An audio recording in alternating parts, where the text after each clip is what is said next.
Welcome, everybody. It's time once again for the next chapter with Charlie Hedges as he explores turning the page on his life and yours. Hey, Charlie. You know, Paul, in just 20 years, church attendance has declined by 23%. 70% attendance of church was common in the year 2000, and it's down to 47% in 2020, the 23% discount. So why is this happening? And, you know, I have a couple of ideas, and so do 100,000 other people. And although we are indeed, there are many sociological and religious reasons for the decline, I believe that a big reason is a grand misunderstanding of the nature of the Godhead, is the nature of what God is all about. There's an all too common view of God that is judgmental, that is a judgmental, punitive white male that will get you if you don't toe the line. You ever heard that, Lindsay? I might have heard that once or twice. That's our guest coming up. I'll introduce her in just a second. As a result of my studies of the Bible and a plethora of theologians, I have a quite different feeling. Last week we presented the idea that God is not an unattached stoic, but instead demonstrates on multiple occasions the depth of feelings like suffering and mourning and sadness, as well as exuberance, joy, and satisfaction. God is not just off to a side watching, you know, making his list and checking it twice. He is looking for happiness of his people and for the well-being of his people. And today, I am really pleased to be talking with one of our most popular guests, life coach Lindsay Davis, about the nature of our human connection with divinity based on what the Bible calls image of God. I could go on, but with that statement, I want to bring on Lindsay Davis to discuss the nature of God as it pertains to sin, desire, and godliness. And we need help in this. We'll see what happens. This is going to be interesting. Lindsay, welcome to the next chapter with Charlie. Thanks, Charlie. Thanks for having me. I'm excited to be here. I'm also humbled to be here. This will be a great exploration. Yeah, I like that. Thank you. A great exploration. I'm not always sure I can put the adjective on it, but it is going to be an exploration. You know, great, we will see at the end. Now, today, Lindsay, we're going to get quite theological, and I know you don't consider yourself a theologian or a teacher, but you have several years steeped in deep conservative Christianity, and so you have a lot of Bible familiarity, you have a lot of understanding of the nature of God through Christianity, and I think it's important, as I reminded our listeners last week, that for both you and I, when it comes to religious language, our mother tongue is Christianity. That doesn't mean that we reject anything other than our mother tongue. It's just that is the language we speak, and we the one in which we are raised, so we know most familiarly.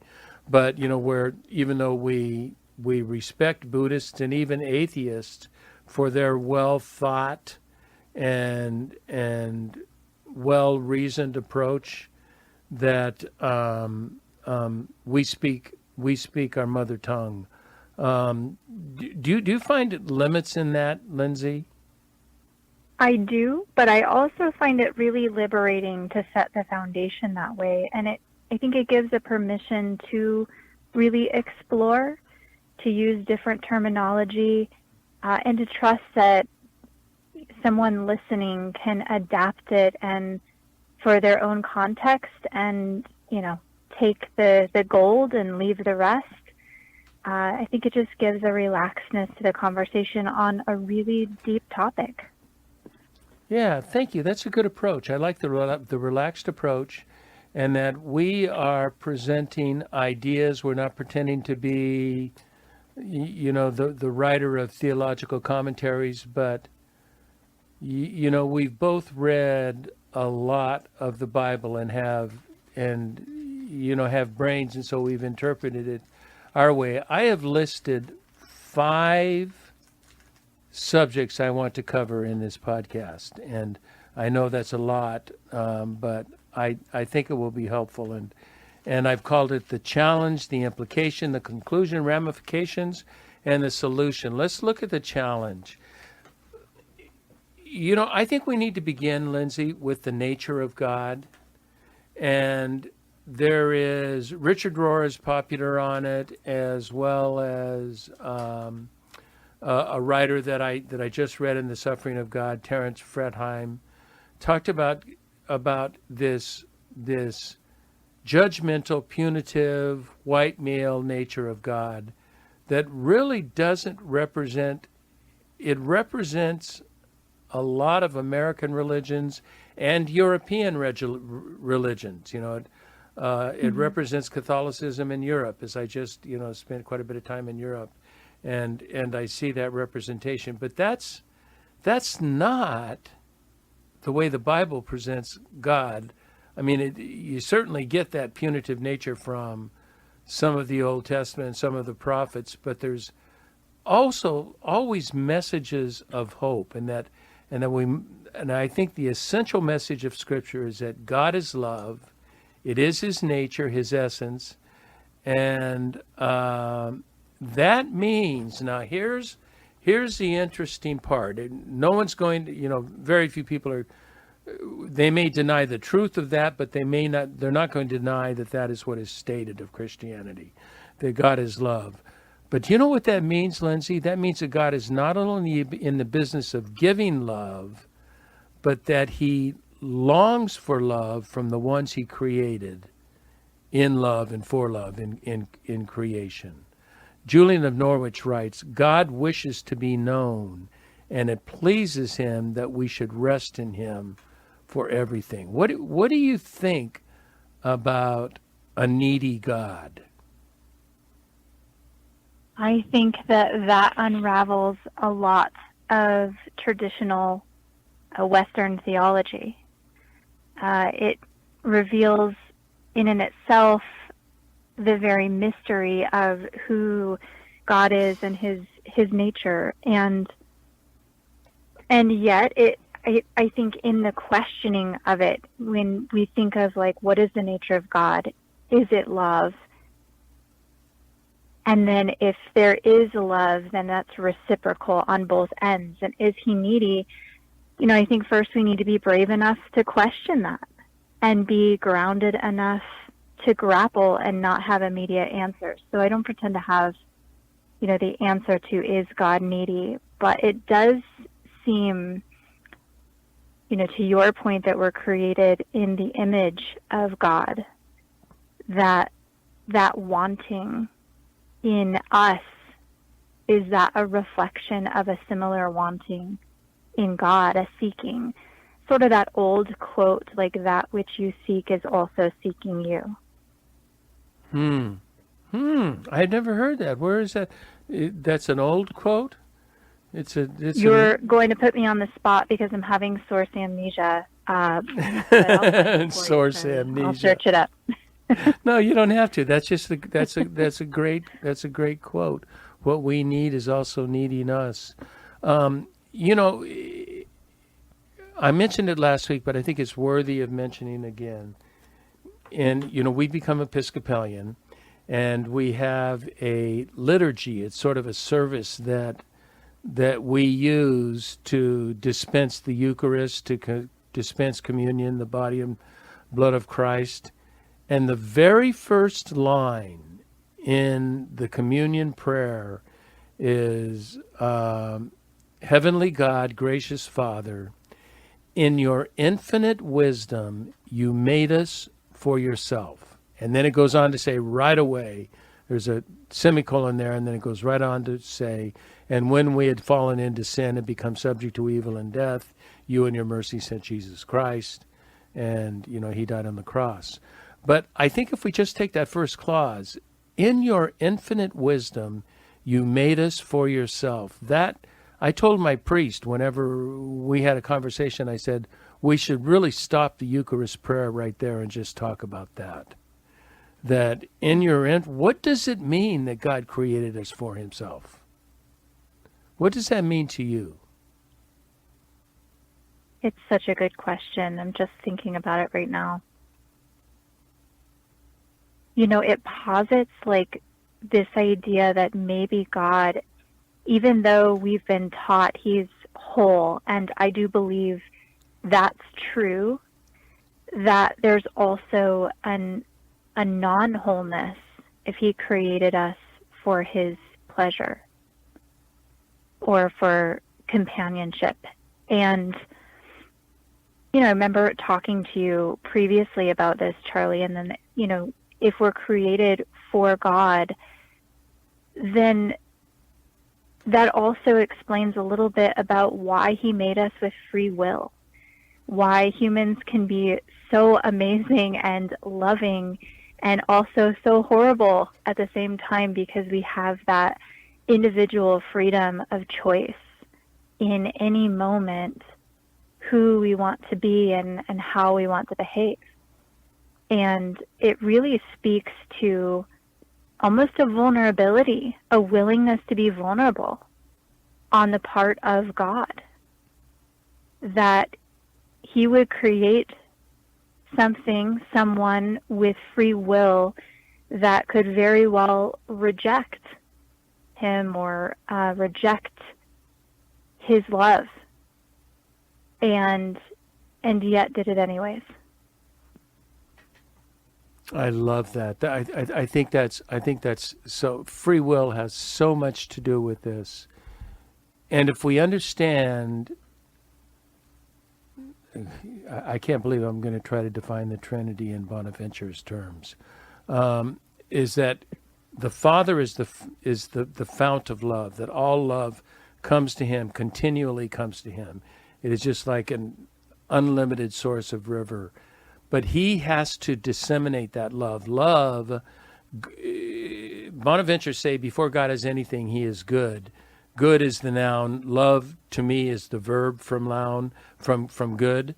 That good is no good until it's distributed. If you don't distribute good, it's really not good. What is it? It's just, I don't know. It's not good. He must distribute that goodness, that love, and that came to the Son. He and the Son shared it, enjoyed it, just immensely, were involved in it. But they had a love, they had a third love that was between the two of them that needed to be disseminated, and that was the beginnings of the Holy Spirit. That's the Bonaventurean view of Trinity, and that this love that must be given. And in the given, there is this joy of receiving it, that the Father enjoys receiving it from the Son. The Spirit enjoys receiving it from the Father and the Son, and the Father and the Son and the Spirit enjoy receiving it from each other. There is this certain take that as I've read the Christian mystics, all of them, virtually all of them, talk about that God's desire for our love is equal to the love that he desires to give to us. That is what is meant by the Episcopalians when they write, and that was taken, by the way, from Aristotle, that God created us for his good pleasure. So that means that insinuates that indeed God is needy. How does that challenge, because I know I can anticipate some listeners saying, well, what does that have to do with the otherness and the holy self-contained or self-fulfilled God, that God needs something. Does that make sense? Was there even a question in there? I'm not sure, but I'll attempt to stab. And really even to tag back to what you were sharing around Bonaventure, which I'm not going to even attempt to add to your explanation of the Trinity, but something in what you said just now around a demonstration of that loving nature. And what I heard in that was the most beautiful model of intent versus actual impact. And that for love, it's not really enough just to have the intent to be loving or to act from love, but that really needs to be lived out in impact. And that seems to be a real theme, like through the New Testament and like older Christianity versus established corporate religion. And that when we get back to the heart of it, you know, we can even then look at that distinction in almost like a lens to look at history, and that regardless of what organized church leaders had in mind and their intent, was their impact such that was loving, or was it something else completely? And then to answer your question on neediness, I think one of the words, you know, look at synonyms of neediness, because maybe we have some baggage around that word, but it really comes to the heart of desire and knowing the nature of desire. And can one desire from also a place of wholeness? And I think that changes the conversation. What do you think? I love that. Desire from a place of wholeness, not a place of incompleteness, but a place of wholeness. And that goes to my second point, the implication in that we are very clear in the first chapter of the book and in Genesis that we are created in the image of God, in the likeness of God, very just like God. That means we too have within us this need for love to give and receive. That is, I will contend, that is our primary driver in life. Our primary driver in life, and I've put them in my three words: to be heard, to be accepted, and to belong. To be accepted, to be cared for, to be cared about by other people, that you are important to other people, and that you belong to something important. And those are fundamental to me characteristics of love, although love is much more expansive than that. But that we too are created for that. That is what we are longing for. And that, in the Garden of Eden, that was the separation, is that because we have free will, and because we have an ego that is separate from God but can be united to God, that we tend to go with our ego, and we tend to go with the power, prestige, and possessions to fill that need for love. We are putting square pegs in round holes. And that is become the separation between us and God, is that we don't look to God for the fulfillment of our deepest psychological, emotional, and spiritual needs, that we think they're found other places. And we do all sorts of weird things to get them. Yeah, like what? I like that. I'm just curious what you're thinking. Yeah, I think when we are disconnected from that wholeness and disconnected from that universal source, like the love and the oneness with all there is, we feel our separateness. And I think, I don't know if I've ever said it this way except in this moment, but maybe that sin reveals the seeking. that we can feel there's something off. And then all of the distorted behaviors that come from that as we're trying to, one is trying to feel better or get some sort of sense of power of, I think these are your words, of prestige or belonging, deeper connection, however we choose to fill that. And I think, some ways, some behaviors are more destructive than others. Absolutely. Yeah, you're tracking right along where I'm tracking, and or where I'm going, and that is, I think, that was what I wanted to title this podcast. Although I don't know if I'll title it because it's pretty out there. Sin and desire as gateways to God. And you say, how in the world is that true?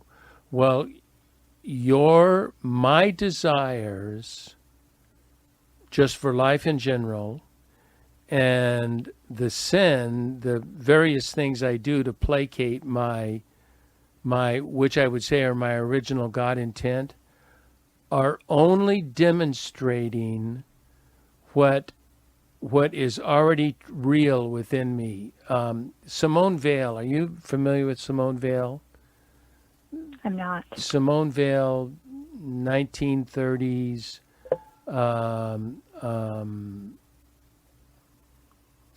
not revolutionary, but advocate of human rights, and she was Jewish, and a lot of deep study. She became Christian, and she writes this of the affliction that takes over human beings, and that our difficulties that we can't find what we want. Simone writes, the extreme affliction which overtakes human beings does not create human misery. Now, we think our afflictions create human misery, that, it's the things that happen to us that create our misery. She says quite the opposite. It merely reveals our human mystery. So that affliction is revealing that we are susceptible to misery, and that the misery that we are susceptible to, we keep trying to find the solutions in all the wrong places, where the solution is found in the love of God. And I guess, what does that mean? What is pursuit? Let's say everybody's agreeing. Okay, I'm agreeing, which I'm sure everybody's questioning, but I'm agreeing that the hungers and desires I have are natural desires that are godly desires, but I'm filling them with not so godly needs in my small self. What do we need to pursue God? How do we know we're pursuing God? I mean, is that going to church, Bible study, and praying? And I think this is that individual, to work out the answer for oneself. And it's like found in the seeking, in the desire. But I think the first piece is really to own that we want. And I think that want and desire, especially in spiritual communities, is, I think it's really been given a disservice to be taught not to want, to be taught not to seek or inquire, and to really be fine with the status quo and fine with the easy answers. And I know this from performance psychology, which is more of my area of expertise. But, we talk about VUCA environments, the volatile, the uncertain, the complex, the ambiguous. And when sounds humans like my encounter, life. Yeah, right. It sounds like everybody in 2020, 2021. But when humans encounter things that they can't control in that way, it's volatile, it's uncertain, it's complex, it's ambiguous, they tend to tighten up by default, and they tighten up into judgment and into fear and into control, and tend to try to create a lot of rules and a lot of arbitrary expectations. And I really think that we can see that pattern play out historically in established religion. And once we can kind of see, oh, this is, the topic of God, the topic of eternity, the topic of being connected with love, the topic of what do we do with this horrible, insecure, vindictive parts of us as humans, to realize that that is totally VUCA. That's totally complex and ambiguous. And but what if we can just soften into that we don't have to control or have all of the answers, but we can really open ourselves up to be curious and to desire more connection, more truth, to desire a sense of freedom to explore and to test things out and to experiment. And really in the experiment, I think we find our answers, where we can test something and know whether it's truth by what it yields in its outcome or result. I love that. Testing, experimenting, and there was a third one you said. But that is what we need to do. We need to test these. Now, in order to find, I think it's helpful. I'm going to end with a very practical solution that doesn't require you doing Bible study or praying or going to church, but it requires you. But it suggests how you can live a life of meaning and fulfillment.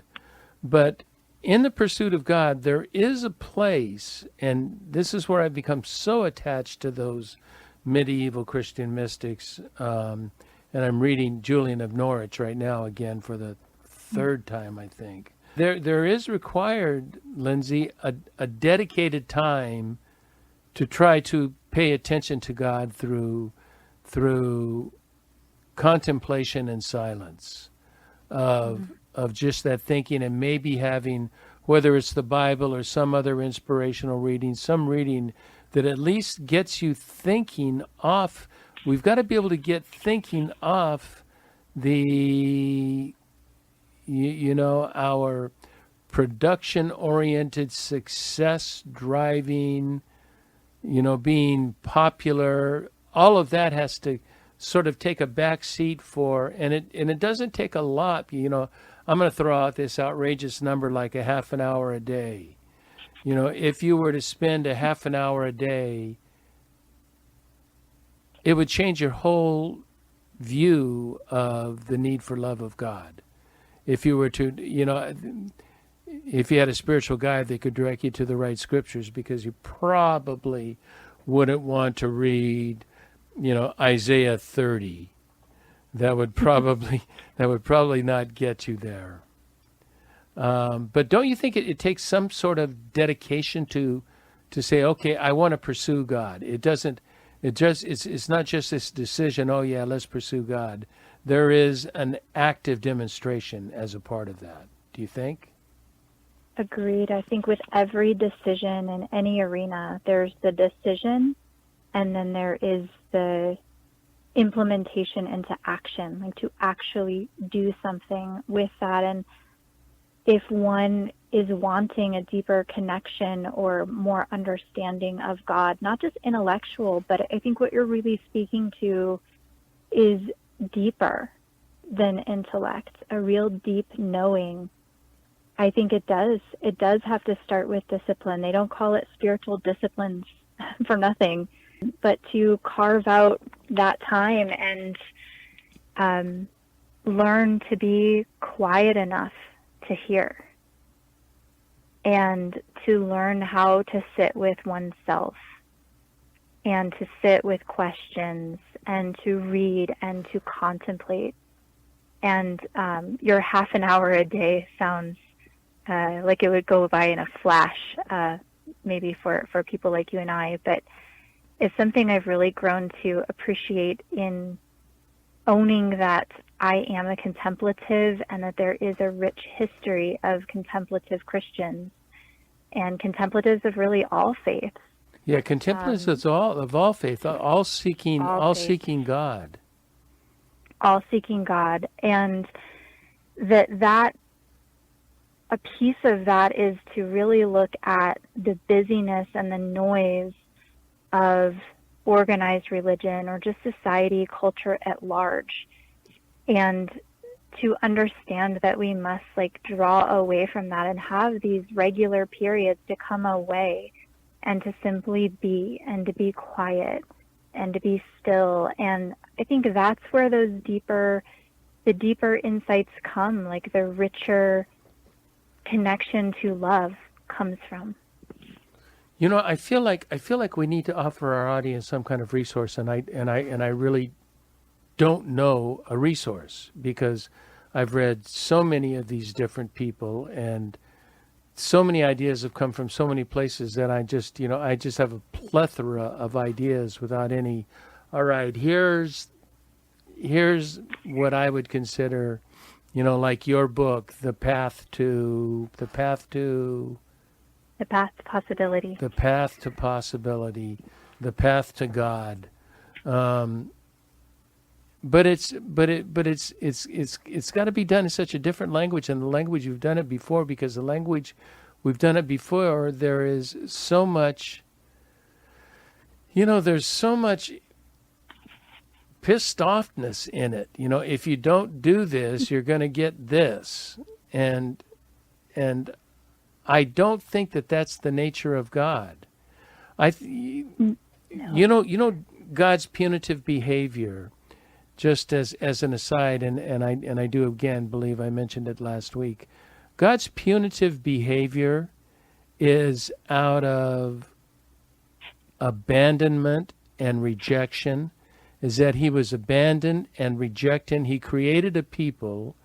He married a people that was called Israel. He loved them because they were called, he named them Israel from Jacob to be God fighters. He loved them wrestling with him. He didn't expect any simple process, but that life's process would be difficult, especially after the fall of the world. If we drop that fear of doing it wrong, that punitive fear that if we don't do quote unquote devotions the right way, meaning the established way, whatever that means from our background, that we're not doing it right, and if we're not doing it right, we're going to be punished or we're going to miss out. If we can just drop that if a listener can just drop that within themselves and give themselves permission to explore, whether it is, and, I'm going to squirm later that I self-promoted, but that was really part of the heart behind the Path to Possibility journal, was give somebody a quiet space and guided process to be and to think and to contemplate and feel and even just to breathe. But this is going to get me in big trouble with the mainline religion. That's okay. They don't listen to my podcast. They don't listen to anyways. But, even we know to do this as humans in nature. I don't think that the nature of God, of love, is so separate from the energy that we actually feel in nature. And I think that's why it is so magnetic for people. They crave being in nature. They love that beauty of nature. It's quiet. And it's got this stillness, but this power to it. It's got a truth to it, an expansiveness. And so, even a simple place to start is to get up early during this Christmas season when it's dark outside. Get up early and listen to and watch the sun come in the morning, and just be. go outside, even in the crisp cold of the night, and just look up at the stars. And I think really invite that desire, that inquiry for who is God and what is the energy of that universal power of love. And how can I live that out in my humble, imperfect, beautiful way in my life today? How can I show up and be 1% more conscientious to live from love and act from love to my loved ones, and in my professional work, and in my words? And I think that's a beautiful place to start. What do you think, Charlie? I love it. And you know what I want to do? I want to start with that right after a break, and I want to get right on that.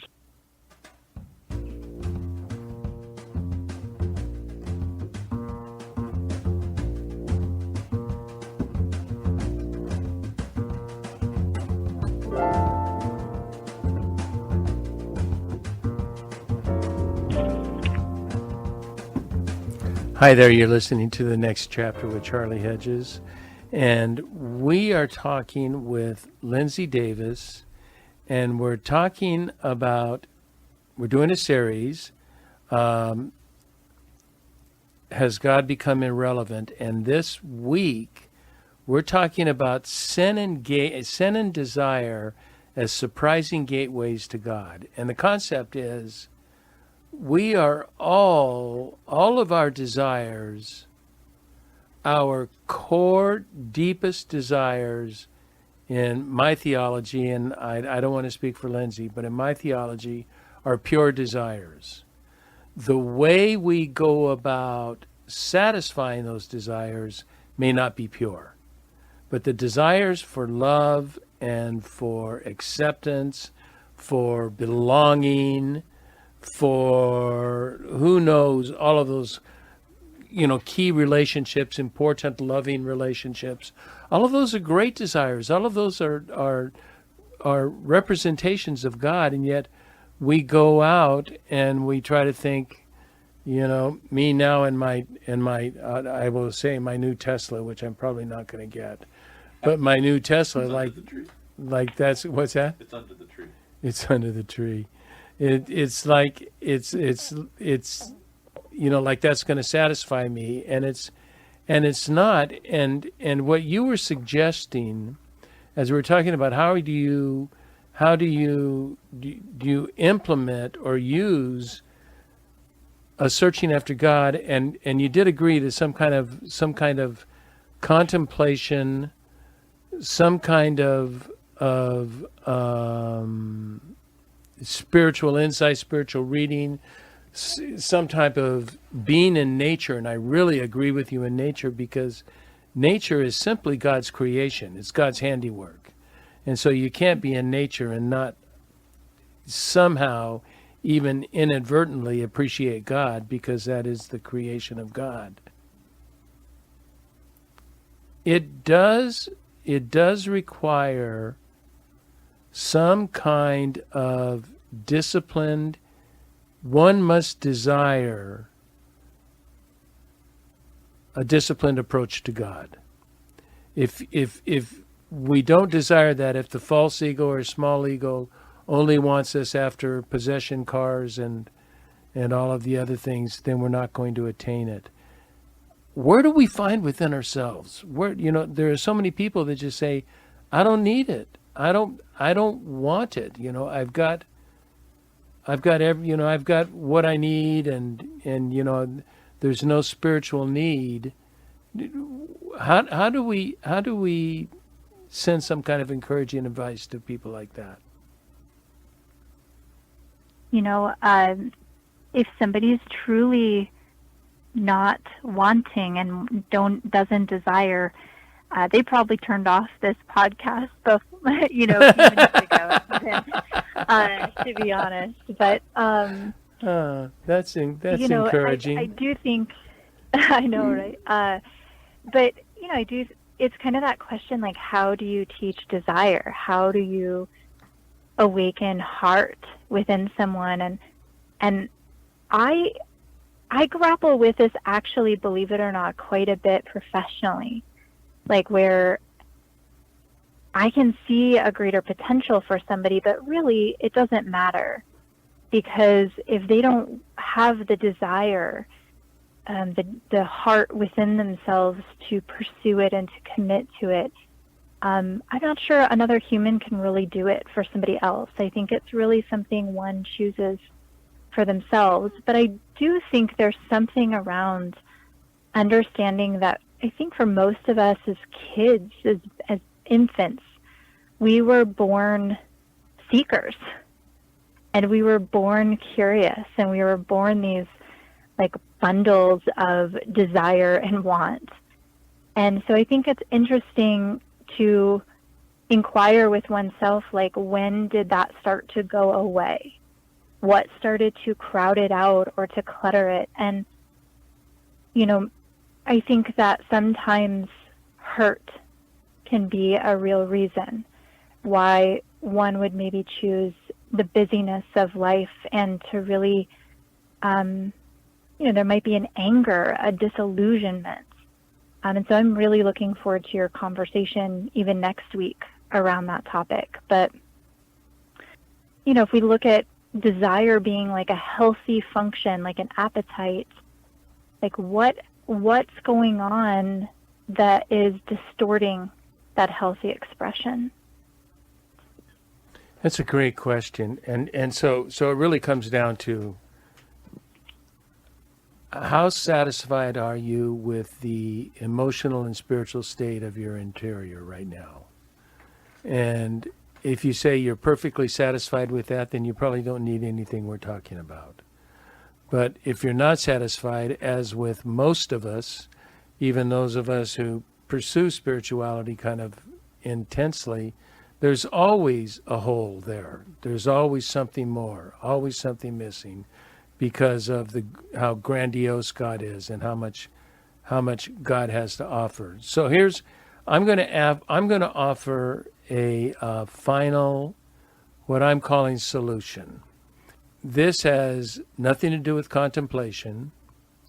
It has nothing to do with study. It has everything to do with action. And if you do this action, you will find yourself in need of serving something greater than yourself. And I got this from Viktor Frankl in Man's Search for Meaning, and from Martin Seligman, Positive Psychology. It's written Flourish. Are you familiar with Martin Seligman and Flourish? I am. Yeah, him and Viktor Frankl, amazing. Yeah, and they both. I didn't realize that Seligman was sort of an offshoot of Frankl. That he took a lot of Frankl's ideas and put them into practical how-dos. But he says something that I think is really good. Each one of us is built to contribute to the betterment of society. Aristotle said the purpose of a human being is to contribute to the value of society. And I think all of us have that need in there, and I think there's a deeper need that Jesus pointed out, that's to contribute to the kingdom of God. And the kingdom of God is love, acceptance, and care. It's not about power and overcoming, powerful adversaries like the Romans in their days. So I've got two things that I took from Seligman, because I've really kind of gotten into this positive psychology a bit here lately. And he says the first thing we need to know are what are our, and he has an instrument you can take and you can get your 5 core character strengths. And he suggests you take a look at those 5 core character strengths. You first must agree that, yes, those, when I do those, I am energized and fulfilled. And I would give my 5, but they sound a little too lofty, so I won't do that. But I do know if I engage in those 5 character strengths, I am a happier camper. I am fulfilled. I am I feel treasured. But what he says to do with it, you don't just use it, you use it in service of something greater than yourself. And isn't that what you do with your coaching, Lindsay? Isn't that you study? I know you're a fabulous student, and you're all the time working in mastermind groups and different groups of trying to perfect your craft. But do you not find that when you use those gifts in service of something greater than yourself, you're better off? I agree. And I love that practical step for your listeners. I'm familiar with his assessment. And, it goes to that point again around like intent versus impact. If any one of us are just studying or learning just for the innate pleasure, that's great, but it has a real limit to actual impact. But when we can take those strengths or take those activities and put it in service to others or a vision greater than ourselves, a contribution, that's where we are the most fulfilled. And I really think we're built that way as humans. And I learned this actually really humbly from my grandmother. And she's amazing. I aspire to be like her in many ways. But when she was going through some of her darkest times in a very challenging, challenging circumstances in life, she was so at peace and so in joy.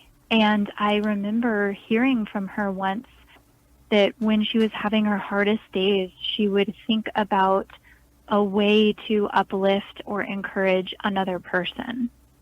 And that application also then uplifted her. And I think that's such a beautiful picture of service to look at, to see eyes for people around us and to have ears for people around us and see how we can contribute using our gifts, our abilities, our strengths. And when we look at that those are characteristics provided by God, we are aligning ourselves with the Spirit of God. When we are using the gifts and talents that we received at creation, we're just aligning ourselves with the will of God, that we're using the way we are created. Let me give, I don't know that I'll read all 24, but there are character strengths, just to give our audience an idea of what character strengths look like. And I'll just go through a half dozen or so. Spirituality, bravery, honesty, kindness, gratitude, hope, creativity, leadership, zest, love of learning, curiosity, forgiveness, teamwork, humility, fairness. All of those, each of those are different strengths for different people. And when we use those, we accomplish what we're trying to accomplish. And it puts us back in line with God. Or does it? Beautiful. Yeah. Okay, so I'm going to wrap up. But what I want to wrap up with is that I encourage the listener to don't feel bad if you have unbecoming desires or actions in your life. They are only reflections of something deeper and more profound. There is something deeper to the way they are aligned with the way you are created. And when you fill those, there's that, let me find that quote. I just listed this thing up, that quote from Blaise Pascal that says, "There is a God-shaped vacuum in the heart of every person which cannot be satisfied by any created thing, but only by God the Creator, made known through Jesus Christ." Blaise Pascal, I think he was in the 1500s. That we have this hole that can be filled only by godly things. And I just encourage our listeners to, I'm not trying to make Christians or mystics out of people. I'm trying to make fulfilled people, people that have meaning in their life, and their meaning are when they're most aligned with creation intent. I think that's my point. Mm-hmm. I'm with you there. And that there's something to when we're brave enough to seek, and when we are courageous enough to grapple with deeper things within ourselves.